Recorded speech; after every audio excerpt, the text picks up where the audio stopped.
What's up, everybody? It's Bo here with another TV Talk, kicking off a brand new series with One Piece TV Talk. Now, if you've never listened to one of my podcasts before, what I do is after every single episode, I try to give kind of some quick off-the-cuff thoughts, reviews of the episode that I've just seen. So this is not deep research. This is not things you didn't miss or did miss or whatever, not providing any kind of Easter eggs or otherwise. I'm literally just reacting to the episode as it were, but I'm also doing this one from a very specific perspective. I have little to no appreciation, love, or understanding of the anime whatsoever. So unlike most things that have become live action, this is like a rare opportunity for me to actually view something without any kind of connection or expectation. I'm literally going in fresh to this series and very excited for it. Because to be honest, it's not without want of trying. Like, One Piece, I realize, has been around forever. I know people who have, really are super into the cartoon or the anime specifically. I don't know, it's been a manga and all kinds of things, but for whatever reason, I never was able to connect to it. I probably tried watching once. I don't think I've ever gotten through a full episode of the anime specifically, which is so very bizarre if you know me, because I am a huge fan of pirates. Like, I love pirate lore. I love pirate history. You know, one of the things, despite the fact that I just said I'm not going to go into this kind of stuff, I may make some nods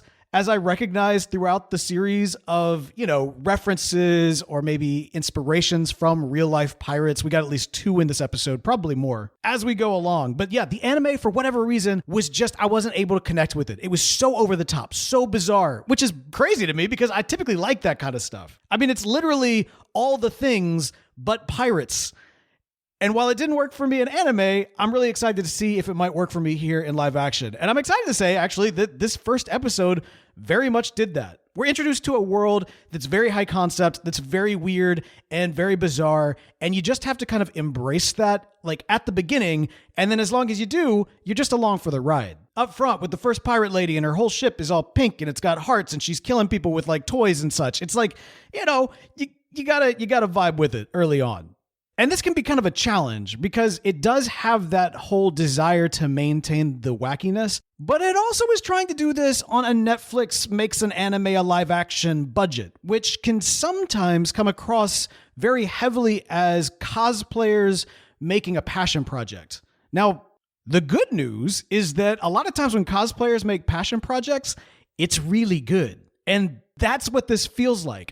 You almost kind of wish that some of the items were a little bit higher quality, that it had more of a budget to really sell the realism, which is a bizarre thing to even ask for, because clearly they're not trying to go for ultra realism. They're trying to, go for craziness, and that's fine. But when Morgan's got a metal jaw, but you can clearly see that that's cardboard that's pasted to his face, because you can actually see his actual jaw underneath the dumb teeth looking thing. Come on, do better, guys. I feel like that could be done better. That's a small gripe, though, because honestly, all of this should fall flat on its face, but it doesn't. And you know why? Because the actors they have on this show commit hardcore. I would say in the pilot episode, every single actor is committing to the world they're in and selling it and doing so incredibly well. One exception, I would say, is the first pirate lady for the pink ship and everything. I forgot her name. I didn't quite believe her in the role.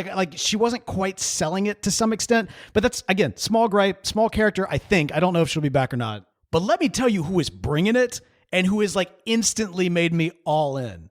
And that's the dude that's playing Luffy. Now, by the way, I said Luffy. If it's Laufey, I'm sure I'll figure it out as we go along. I'm new to this. Y'all are going to have to give me a break. Iñaki Godoy is a fantastic actor. He's got so much instant likability. It's crazy. You can tell that he is passionate about this role. He's completely absorbed in it.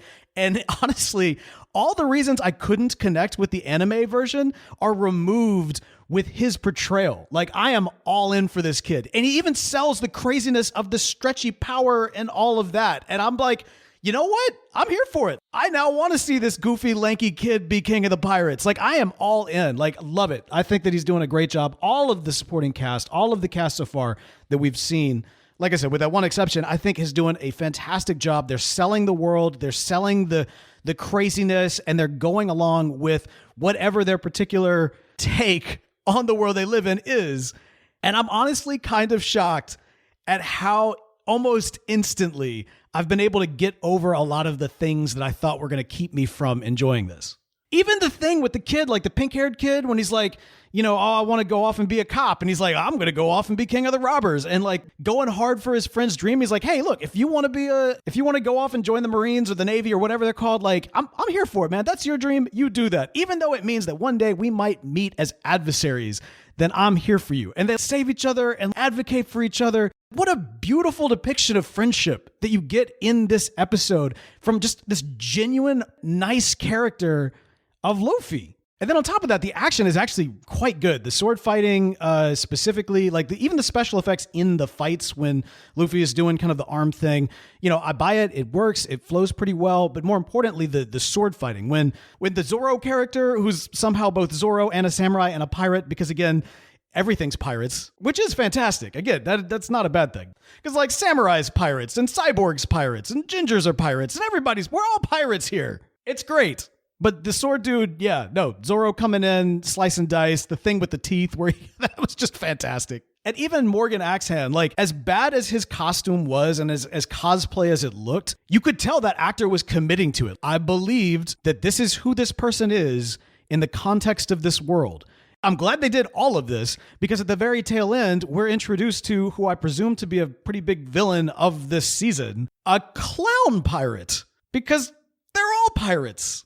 And one of them's just straight up, here's a freaking clown in a circus tent, which I presume is probably not a circus tent and is probably the hull of a ship. So fantastic. You brought me to this place, One Piece. You brought me to this place in this pilot where by the end of it, you're giving me just a freaking clown and telling me that this is a pirate.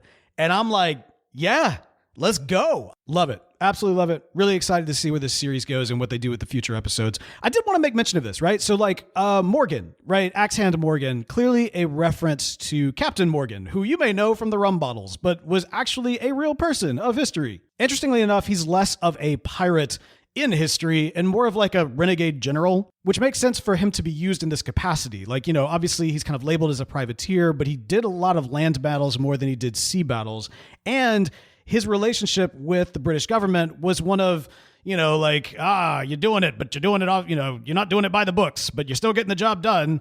And that was kind of his whole thing. He was also very wealthy. He was a landowner in Jamaica in like the late 1600s, which with all that implies means that we're not talking about a hero here. And so to have Morgan be kind of the inspiration for this villainous leader of this militia or military or navy or whatever they are, world police, I get it. It makes sense. And I can kind of see the connections there, even though obviously this is it's a weird cyborg interpretation of a pirate hunter, essentially. Then at the very beginning with the kind of the original Pirate King, the first guy, Roberts, I believe the guy's name was, a clear reference to Bartholomew Roberts or Black Bart, one of the most successful pirate of his day. Tally up all of the prizes earned and the money that has been gathered by a pirate. Bartholomew Roberts they don't even come close. He was the top tier. Roberts is notable for a ton of reasons, but not the least of which is that we have, even to this day, excerpts from his pirate code. Every single pirate ship had their own code that they all agreed upon. And Bartholomew Roberts was someone whose pirate code would be very inspirational for a lot of pirate fiction ever since. Not just that, even right now, some of the projects that I'm working on, we're actually using Bartholomew Roberts' pirate code as kind of a basis for some of our business decisions. Yeah, look, I told y'all, I'm big into pirates, okay? So there's a reason that they would use somebody like Bartholomew Roberts to represent this kind of, grand character of the history and the lore of this particular world of One Piece. Critique-wise, one thing I'll just say on this is that even going into this show, I was very curious as to is this something that I can watch with my kids or not? Because it's kind of confusing. The general tone implies instantly that oh no, this is kid-friendly. And then even early on with some of the more, violent fight scenes, it's not like you're seeing blood everywhere. Like people are kind of bashing each other with a sword, but then kind of just fall over, right? Like there's not blood, there's not entrails, there's not limbs flying off or anything of that nature. But then all of a sudden, pirate lady bashes dude's skull, and then pink-haired guy is literally scraping up brains from the floor, and you're like, whoa, that's out of nowhere. And then you have a child stabbing himself in the face. It's like, okay, yeah, no, we're not showing this to the kids. That's imitatable. Nope. So there's just kind of that weird tone of it's there's no real standard here. It's almost like they'll go a little bit harder in this area, but then not more broadly. And so it's a little jarring when it happens, but not even jarring for shock value. It's just jarring. I don't know. Again, small gripes.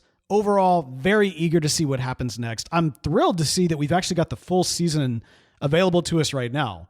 Now, with every single episode being about 45 to 50 minutes long, I probably won't do a true binge watch. What I'm thinking I'll probably do is actually space this out. In previous times that Netflix has dropped series like this, I will burn out too quickly on a show. And so I'm just literally going to take the time and enjoy each episode for what it is.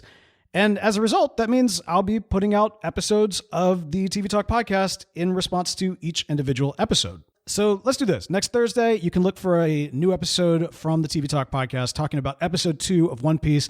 Thursday following, we'll do episode 3. Basically, you see how this is going to work. We'll do it on a weekly basis. We'll put it out. And yeah, hopefully you'll be able to enjoy it as you go and watch along with me, or go back and rewatch it and kind of binge this podcast along the side. But that's my thoughts. I've tried to stay very off of social media, which I'm barely on anyway, just because I don't know if other people, especially diehard fans of One Piece, are going to hate this. Is this an abomination to them? You know what I mean? I have no earthly idea. I'm coming at it from the standpoint of someone who could not connect with the anime and is immediately connecting with the live action, and very excited for this. So that's my energy. That's where I'm coming from. Would love to hear your thoughts.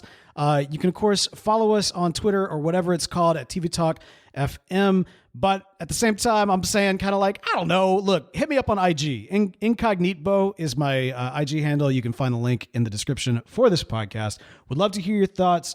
Also, let me know if you're kind of interested in deep dives into some of these pirate history references. I've done things like that in the past. Actually, on a previous podcast, did a whole series about pirates. In fact, you know what? I'll put a playlist link in this episode description as well if you want to kind of hear those. I do one for Blackbeard and Calico Jack and Mary Read, and because of all the people they're connected with, also talk about Steve Bonnet and Ambani and Charles Vane, a lot of others, that sort of thing. So yeah, if that's something you're interested in, that's in the links in the description, so be sure to check that out as well.